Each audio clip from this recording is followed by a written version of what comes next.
tonight. This will be a little different than what I did last week.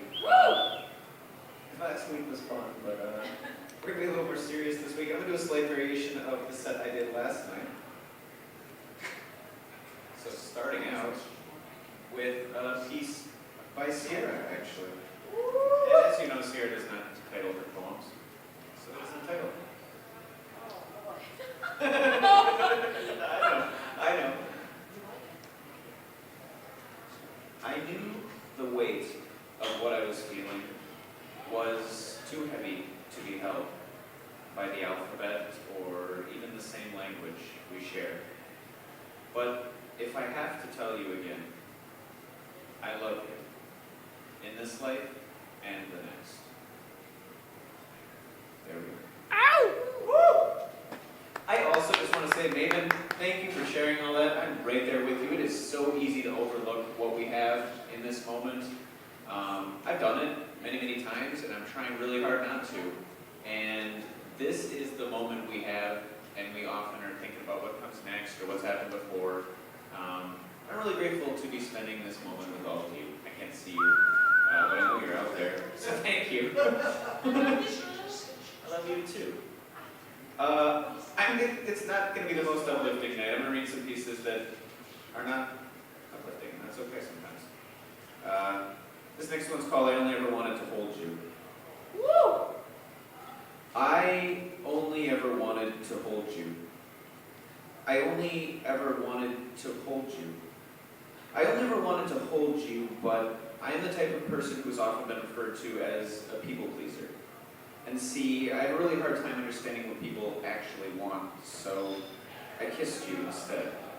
And if I could take it all back, I would, but I know full well I cannot, and god damn it, I'm trying so hard to let it go, but I kissed you instead, and I only ever wanted to hold you. I only ever wanted to hold you. I hear this phrase 100 times a day, whispered and shouted and shrieked, courtesy of the tiny voice that speaks inside my head. The same one that also says things like, and then they placed the rope around their neck and finally felt what it was like to be held tightly, and they died alone, they died alone, they died alone. I only ever wanted to hold you.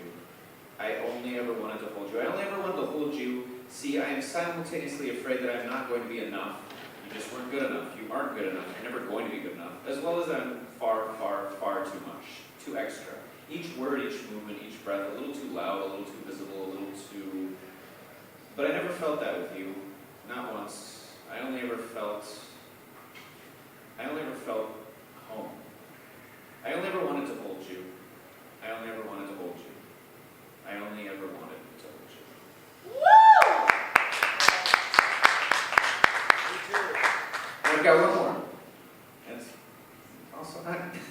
We'll just read this one. This is the one I did last night. It's called I Am Not Afraid.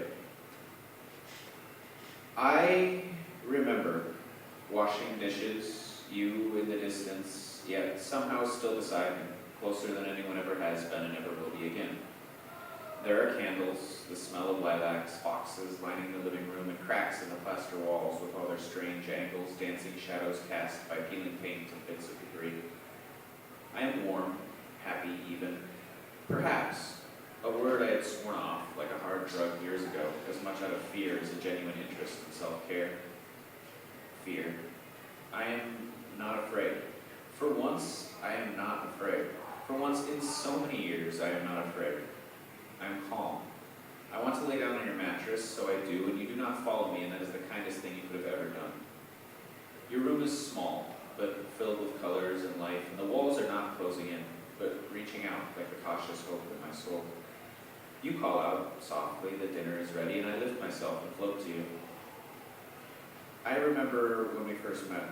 The door opened, you stepped in, and the world stopped like it does in a movie. My heart went with it like a passenger, recognizing that its destination had arrived. I remember the way you so gently welcomed me in, the release of all the weight I've been carrying up to that point, the acceptance of all that was yet to be added in the coming months, years, however long we may be graced by the presence of one another. Do you know that I talked about you non-stop for weeks to everyone willing to listen? They all must have been so tired of it. Elation, surprise, and it was already too late. I saw, but I did not see. I see it clearly now, so used to fear. Without it, I did not know what I had. I never really knew what I had. I do now. I do now. but you are gone. You are gone, and I am learning to live without you. You are gone, and I am accepting the fact that I will never see you again. You are gone, and